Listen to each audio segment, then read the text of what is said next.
Halo semua, nama saya Muslimin dari CGP Angkatan 10 Kabupaten Kutai Kartanegara. Pada kesempatan ini, saya ingin berbagi video aksi nyata saya dalam modul 2.3 Coaching untuk Supervisi Akademik bersama Pak Hidayatullah. Video ini terdiri dari 3 tahapan utama, tahap pra-observasi, observasi, dan pasca observasi. Mari kita saksikan bersama. Baik, selamat pagi Pak Dayat. Oke, pagi Pak Muslimin. Jadi bagaimana kabarnya nih? Baik-baik aja nih, alhamdulillah. Jadi ini kita akan melakukan yang namanya pra-observasi. Jadi mungkin kita akan berbincang-bincang dulu. Nanti saya akan mengajukan beberapa pertanyaan terkait pembelajarannya nanti Bapak di dalam kelas sebelum masuk di kelas gitu. Oke, pra-observasi ini ya menilai cara mengajar gitu ya. Bagaimana seperti itu. Bagaimana Pak Dayat mengajar di dalam kelas? Oke, gitu kan? boleh. Siap. Oke, mungkin ini pertanyaan pertama Pak Dayat itu Ya. kira-kira tujuan pembelajaran apa nih yang Pak Dayat ingin capai pada pembelajaran yang nanti pas saat supervisi? Oke, saat supervisi ya. Jadi nanti pertemuan Ya, betul. ke depan ini ya. Ya. Selanjutnya itu saya akan mengajarkan tentang aplikasi perkantoran Excel. Nah, tujuan saya kenapa ngajar aplikasi Excel karena di lingkungan di Sebulu sini sebenarnya kebanyakan mereka itu setelah lulus mereka kerja. Oke, memang benar ada yang kuliah tapi kayaknya lebih banyak yang kerja, dan kendalanya itu biasanya setelah lulus mereka tuh akan ikut kursus gitu kan untuk cari pengalaman kerja, terutama di bidang ini ya, mengetik ya, pengolahan data. Nah, itu yang dipelajari sama mereka Excel. Itu kan alangkah lebih baik kalau misalnya dipelajari di sekolah di SMA ya kan. Kebetulan ada pembelajaran tentang IT juga kan, itu ini TIK. Jadi saya harap mereka bisa. Jadi kalau sudah lulus dari SMA, mereka sudah punya bekal untuk bekerja. Salah satunya di bidang administrasi. Itu, Pak. Jadi tujuan pembelajarannya itu lebih mengajarkan keterampilan Microsoft Excel ya kepada anak-anak pada pembelajarannya agar bisa menerapkannya nanti di masa yang akan datang. Iya, benar. Oke, bagus sekali Pak Dayat. Kira-kira nih Pak, dalam melaksanakan tujuan pembelajaran tadi yang ingin dicapai, selain itu area pengembangan apa nih yang ingin istilahnya yang ingin dicapai? Maksudnya area pengembangan di spesifiknya di mana? Gitu. Oh iya, untuk saya sendiri ya pribadi, ketika saya ngajar, saya itu sadar ada beberapa kekurangan saya ketika saya mengajar nih Pak ya. Salah satunya ini kan informatika, komputer ini kan lebih banyak praktek. Nah, ketika praktek itu kan ada banyak anak, kurang lebih 35 anak. Dan saya sendiri yang mengajar. Betul. Nah, masalahnya ketika saya memberikan penjelasan di depan, kadang ada siswa yang memang belum paham. Nah, itu tertindih dengan yang sudah paham. Akhirnya saya terus mengajar dan yang belum paham tadi tertinggal jadinya gitu. Nah, saya mau jadi saya tidak bisa membagi zona saya bagaimana untuk ngajari yang kurang paham tadi, dan bagaimana harusnya saya membagi waktu untuk mereka kan, yang paham saya ajari seperti apa, atau yang belum paham juga seperti apa, begitu. Oke, berarti mengenai pengelolaan kelasnya ya Pak ya? Iya benar, pengelolaan kelas. Bagaimana supaya anak-anaknya itu bisa paham secara merata. Benar. Betul. Bukan cuma 1 detik. Nah, jadi kalau misalnya itu yang menjadi pengembangan yang ingin dicapai, kira-kira strategi apa nih yang Bapak Pak Dayat siapkan nih supaya hal tersebut bisa tercapai? Jadi semua kelas itu bisa merata dari segi pengetahuan dan keterampilannya. Apa nih strateginya yang harus disiapkan? Iya. Dari kekurangan saya tadi itu saya sedikit berpikir dan ingin berinovasi gitu kan, inovatif. Gimana mungkin saya akan melakukan di kelas itu membagi ya, karena di kelas itu kebetulan ada yang sudah mahir. Mungkin saya akan meminta tolong kepada siswa yang sudah mahir tadi membantu saya untuk membantu mengajari yang tadi belum paham itu. Jadi kan kemungkinan untuk informasi dan pengetahuan terbagi secara merata kan lebih besar kemungkinannya. Gitu Pak. Berarti nanti akan strateginya itu tutor sebaya. Benar, Ya, jadi nanti seperti itu. teman-temannya yang saling membagikan informasi ya, yang sudah paham mengajari yang mungkin kurang paham. Iya, dan masih ada beberapa juga yang ingin saya lakukan. Seperti apa itu? Gini, ini kan kalau ketika ada beberapa jam. Contoh saya ini mengajar selama 3 jam ya. Itu kebanyakan maksudnya setengah dari jam pelajaran saya, itu setengah ke belakang mereka sudah jenuh. Oh iya, betul. Saya ingin coba nih Pak. Ya mungkin nanti Pak Muslimin bisa mengoreksi saya ya. Itu saya ingin coba gimana mungkin dimasukkan ice breaking. Saya mau coba-coba seperti itulah. Siapa tahu itu akan membuat anak-anak kembali lagi fokus ke materi yang saya ajarkan. Betul. Soalnya selama ini ya pasti setengah dari jam pelajaran saya ke belakang mereka itu kebanyakan sudah jenuh. Gitu kan. Berarti strateginya itu supaya anak-anaknya bisa belajar dengan merata. Anak-anaknya juga senang belajar TIK. Berarti selain melakukan tutor sebaya juga melakukan ice breaking di sela-sela pembelajaran. Kira-kira pembelajarannya Bapak nanti nih kapan nih Pak ya? Jamnya kapan? Setelah ini. Setelah ini istirahat. Habis istirahat saya masuk jam. Di kelas mana Pak? Di kelas 11.4. Tapi ruangannya di lab IT ya? Benar. Ruangan nanti saya arahkan mereka ke lab IT. Misalnya saya nanti masuk ke ruangan Bapak melihat, apakah Bapak berkenan? Boleh. Silahkan aja masuk, benar. Saya sekaligus saya menerapkan tadi apa yang saya lakukan. Dan sekaligus boleh Pak Muslimin silahkan koreksi. Siapa tahu ada yang kurang. Kalau begitu sampai jumpa nanti di kelas. Baik, kita Pak. nanti saling bekerja sama ya Pak. Jadi saya juga di sini sebagai mitra Bapak. Jadi betul-betul kita saling membangun Pak. Jadi saya juga memohon pertolongan ini bisa dikoreksi supaya kalau memang ada kurang saya bisa memperbaiki lagi ke depan. Terima kasih Pak Dayat ya. Kita jumpa di kelas lagi. Selamat pagi semua. Pagi. Kabarnya sehat semua ya? Sehat. Bagus. Sebelum kita memulai pembelajaran, baiknya kita berdoa terlebih dahulu. Untuk ketua kelas silahkan pimpin doanya.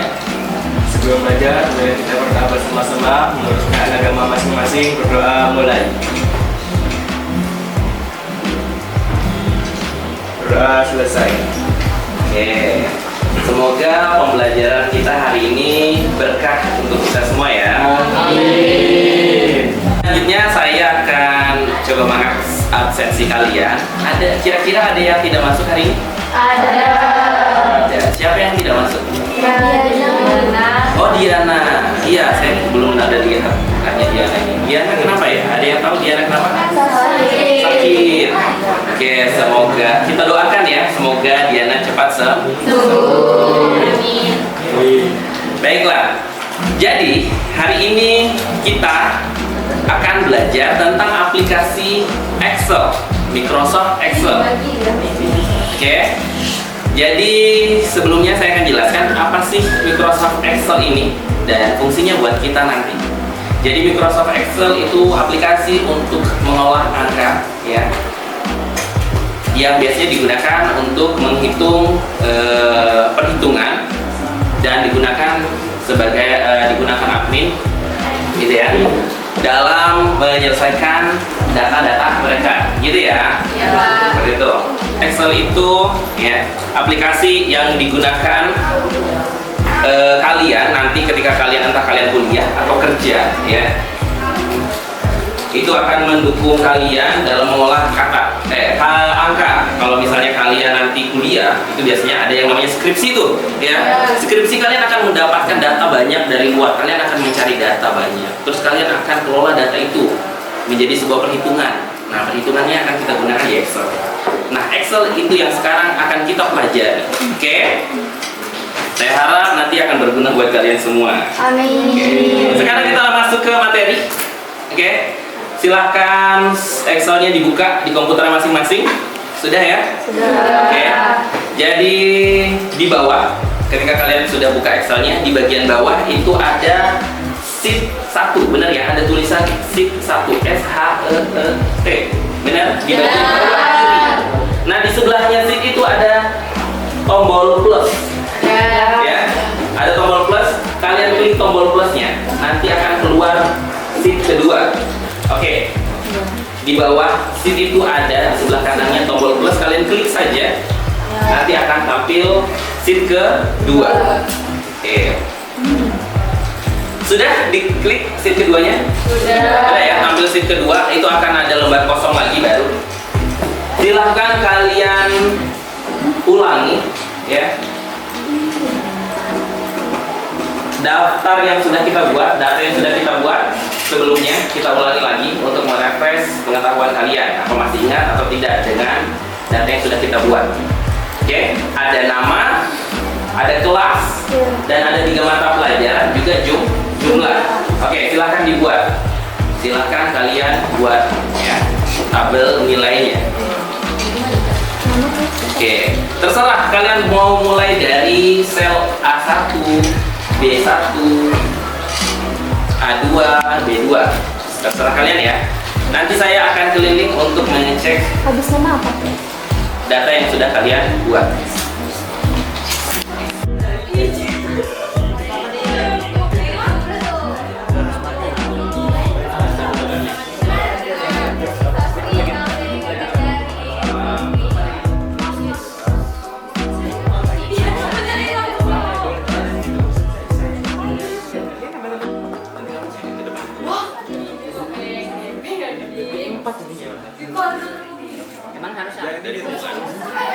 Oke.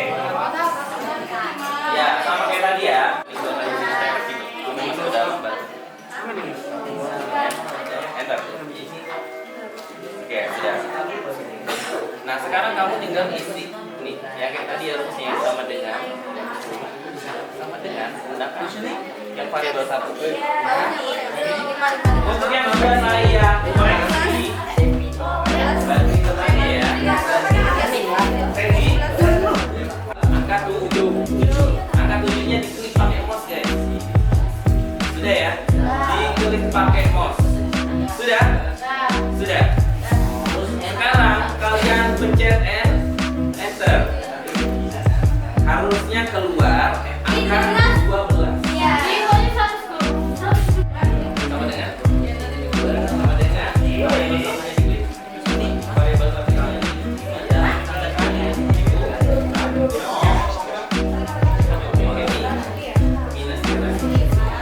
Enter.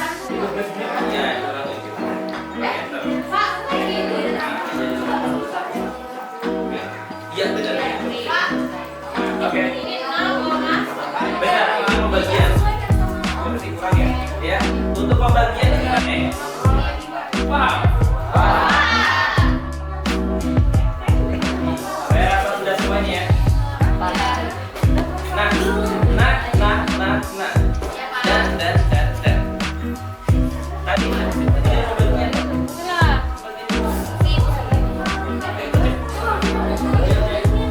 Angka 12 berarti kalian sudah paham?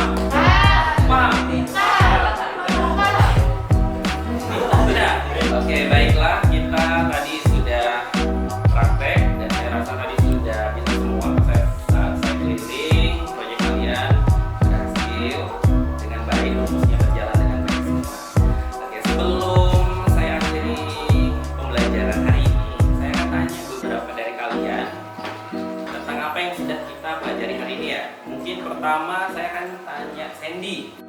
Yang saya dapatkan untuk hari ini itu cara menggunakan Excel dengan menggunakan tools dari Excel itu tersendiri dan juga cara untuk menggunakan rumus-rumus dari Excel tersebut.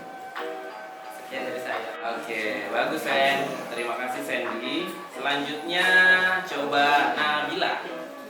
Silakan. Jadi Pak, saya hari ini kita sudah belajar tentang membuat rumus dan bisa mempercepat pekerjaan kita.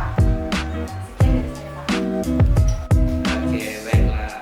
Jadi saya sampaikan di akhir ini untuk pertemuan ke depan ya, kita tidak belajar di lab dulu, kita kembali ke kelas. Kita project seperti yang sudah kita janjikan kemarin. Kita akan project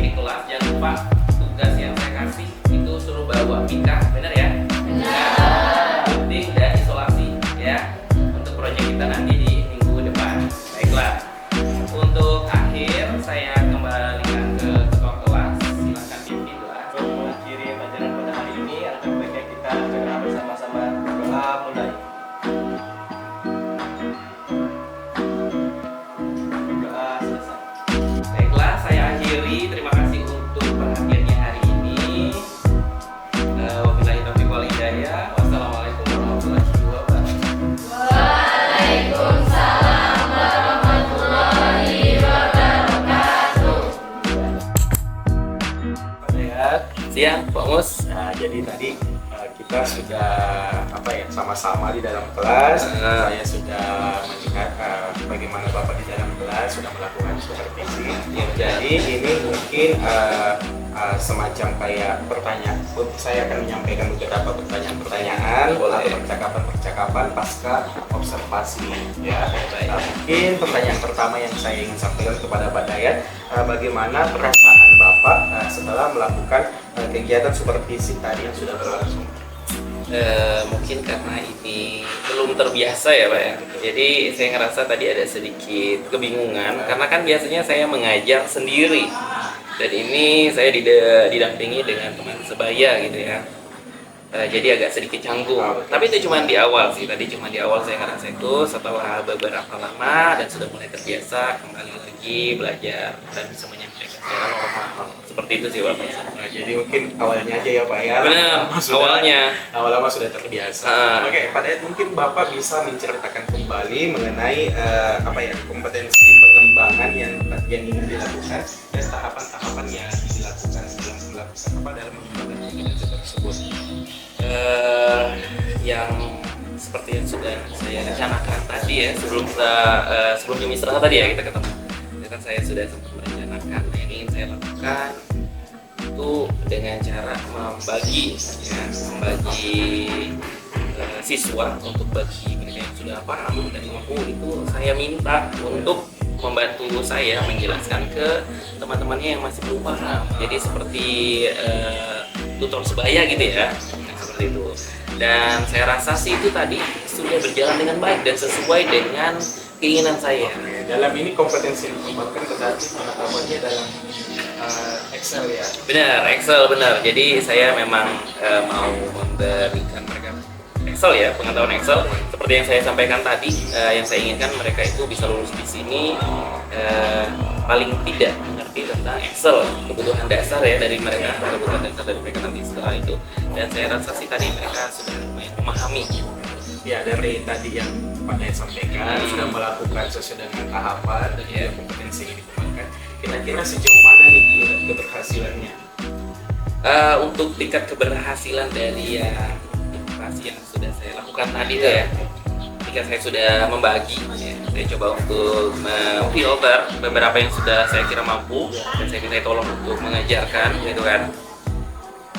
Itu hasilnya saya rasa itu baik ya, karena di akhir, karena biasanya kalau saya mengecek di akhir ketika mereka project, saya suruh buat laporan seperti ini, bentuk laporan seperti ini, tidak sampai 50% dari mereka itu belum berhasil gitu ya.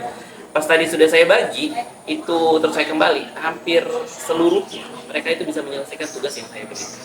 Berarti dari metode yang Bapak berikan tadi dengan melakukan teman sebaya, tutor teman sebaya, akhirnya bisa meningkatkan anak-anak yang awalnya yang biasanya cuma setengahnya ya sekarang sudah hampir semuanya ya. Benar, kualitas mengajar saya jadi meningkat, saya rasa begitu. Tapi mungkin dalam melakukan hal tersebut pasti ada aja kendala-kendala yang dihadapi. Iya, Mungkin Bapak bisa menceritakan kendala-kendala apa yang Bapak hadapi tadi. Mungkin kalau kita ingat lagi tadi yang bicara kita sebelum istirahat tadi ya, sebelum masuk pembelajaran itu kan saya ada dua yang saya ingin lakukan ya. Yang tadi membagi supaya bisa merata pembelajarannya. Yang kedua kan saya ingin ada kayak seperti stretching mereka itu supaya tidak tegang di setengah jam. Cuman tadi kan tidak sempat saya lakukan. Saya terkendala dengan waktu. Materi yang sudah saya siapkan ternyata itu tidak cukup dengan waktunya. Itu kendala dengan waktu sih. Jadi kendalanya di manajemen waktunya. Benar. Bagaimana mengelola waktunya agar semua yang telah disiapkan di modul ajar itu sesuai dengan yang diterapkan di dalam kelas. Iya, seperti itu. Untuk kedepannya kira-kira apa nih yang akan dilakukan Pak Dayat? Untuk kedepannya ya otomatis saya akan berusaha manage lagi waktunya, mengatur nih dari materi itu mungkin ada beberapa yang saya potong dan saya cari inti poin dari materi aja, jadi supaya bisa tersampaikan karena tadi itu tidak sepenuhnya tersampaikan gitu kan, supaya tetap bisa ada ice breaking di tengahnya gitu, supaya tetap pembelajarannya menjadi pembelajaran yang menarik. Jadi mungkin nanti kedepannya harus lebih pintar-pintar lagi ya kita Benar. mengelola waktunya. Kadang juga sudah banyak yang direncanakan, tapi tahu-taunya pas pelaksanaannya itu tidak sesuai karena masalah di waktunya. Ya kira-kira untuk tadi yang kedepannya ini kapan Bapak rencananya untuk aksi nyatanya kapan kita dilaksanakan? Untuk pertemuan selanjutnya ya, mungkin besok saya akan coba melakukannya lagi gitu kan. Siapa tahu kaum muslimin ingin lagi memperhatikan atau ingin kolaborasi bareng, saya juga perlu cross check lagi, bisa masuk lagi. Tapi rencana insya Allah mungkin besok ya Pak, karena besok saya masih ada jam gitu.